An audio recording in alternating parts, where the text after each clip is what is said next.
Agabo Womo Igemeri. Quiet so that we can listen to our light. And from then on, people were calling me Igemeri. Up to now.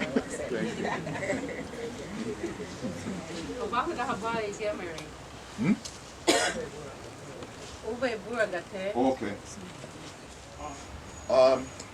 It happened that in 1941 there was a hurricane in Newtown, which was another location where Garifuna people were. And as a result, they had to move from low ground to higher ground, and they came here in 1941, 1942. But by the time they got here, there were Garifuna people living in this territory already. Because there was political prosecution in Honduras in 1937. Garifuna people are traders, traditionally traders. And they were trading ammunition and weapons to some Spanish people in Honduras, and as a result of it, the government eyed those people, and they were trying as much as they can to kill them. And therefore some of them left Honduras under pressure, and they came here into Belize. Now, who are the Garifuna people? Garifuna people originally are from Urume, which is now called St. Vincent and the Grenadines. St. Vincent and the Grenadines. Urume negebuga wagaida boy. Buga de hamuti wa harutio. Urume negebuga wagaida boy. Buga de hamuti wa harutio. Ali buga wayabi boy fire ya Delegation. Wadu haina ya mui. Ali buga wayabi boy fire ya Delegation. So we can never forget the name of that place. Urume. I don't care how many times they want to change it. Among us, the Garifuna people, it will never change. It's always Urume. Fortunately for me, I have been to that land 5 times. 5 times I visited there. Because we left a very remarkable history on the island of St. Vincent and the Grenadines. We were a people, we were an independent people.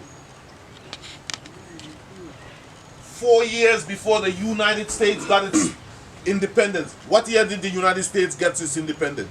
1776.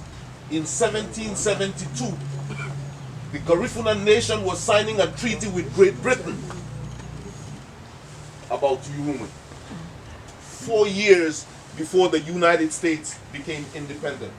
So what kind of a people were we that we had to be signing a treaty with a great power such as Great Britain 4 years before United States got its independence? And I have copies of those treaties. I didn't bring them with me, they are at my home. So we are a great people. Our language still exists, our culture still exists, our clothing still exists, our food still exists, our spirituality remains intact. So we are a very lucky people. God loves us very, very, very much.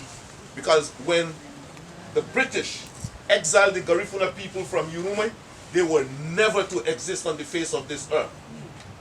But because of the spirit of our ancestors and the love of God, that's the reason why we are still here today.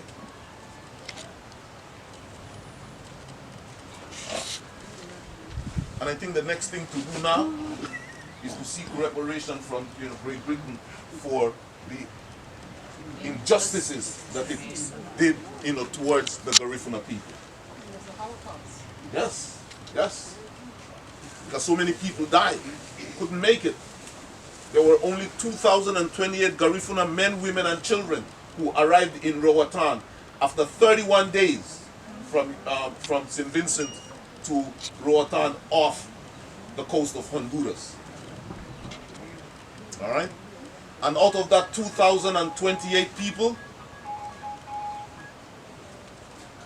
that's how the Garifuna is populated in Honduras, in Guatemala, and also in Belize and in Nicaragua. So these are the children, we are the children of the exile. We are the grandchildren of the exile. We are the great grandchildren of the exile. Now, I'm going to stop there just in case anybody has any questions. Anybody has any questions? No? Continue.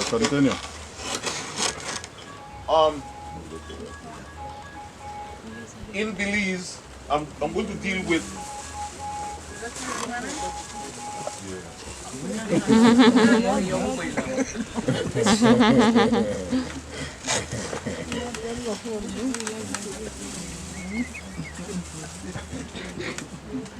in Belize. Why is Garifuna prominent in Belize? Because, for one thing, we were the educators in Belize. When I was growing up, 75% of the teachers in this country were Garifuna people.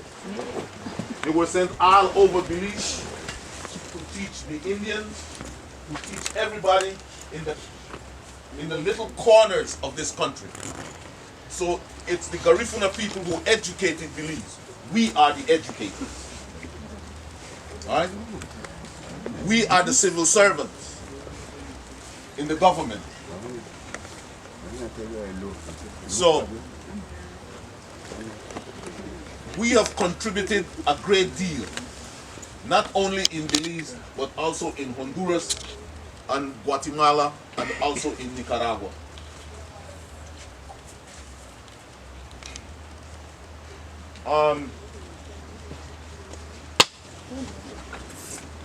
As I said earlier, our spirituality is intact. Almost everything that we do, it's ritualistic. Even dealing with the spirit of our ancestors.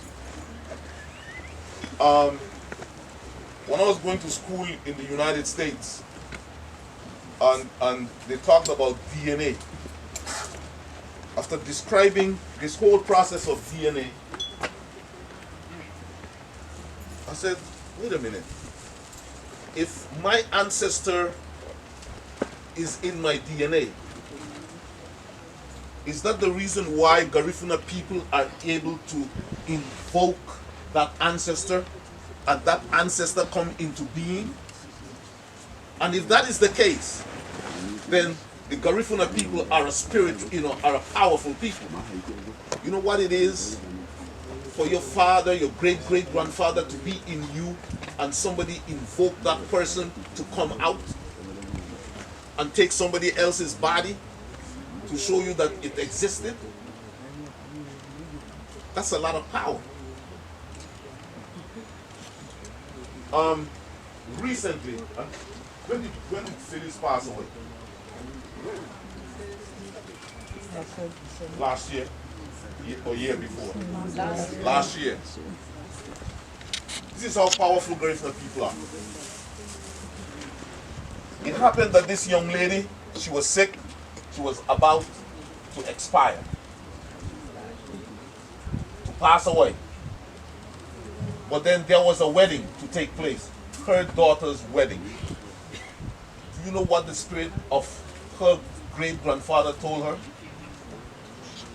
Wagda hadib de behini kamari bubiru. Wagda hadib de lu behini kamari bubiru. We are going to give you life until you see that girl get married. And immediately after she got married, now, who the hell can, hold iku or so-called death from taking a life? If my ancestor can do that, that's a lot of power. That's a lot of power. So that we need to understand this spiritual science. Because if we do, there is nothing we can do. There is no illness we can't heal. It's unbelievable. That's how powerful the Garifuna people are with the spirit of their ancestors. I think I've taken much of your time. I know it's very interesting, but I'll stop here. And if you have any questions, shoot.